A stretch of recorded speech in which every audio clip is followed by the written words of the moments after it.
আমি গজল বেশি একটা পছন্দ করি না, কেন জানেন? কারণ গজলে নবী নবী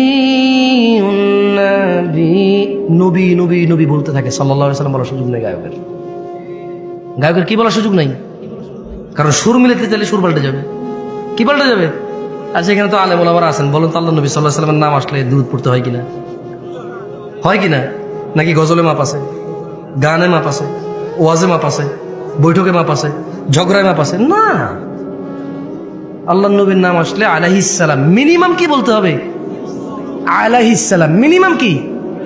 ধরেন সাল্লাল্লাহু আলাইহি ওয়াসাল্লাম, অনেক বড় হয়ে যায় না? একবারে বলতে পারতেছেন না, লিস্ট বলতে হবে মুহাম্মদ আলাইহিস সালাম, মানে মুহাম্মদ ওনার উপরে দুরূদ বর্ষিত হোক। বুঝে আসছে?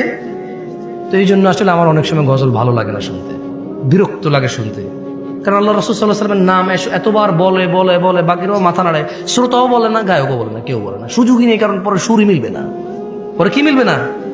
বলেন, সুর মিলানো জরুরি নাকি আল্লাহ নবী সাল্লাল্লাহু আলাইহি ওয়াসাল্লামকে সম্মান করা জরুরি? যাক,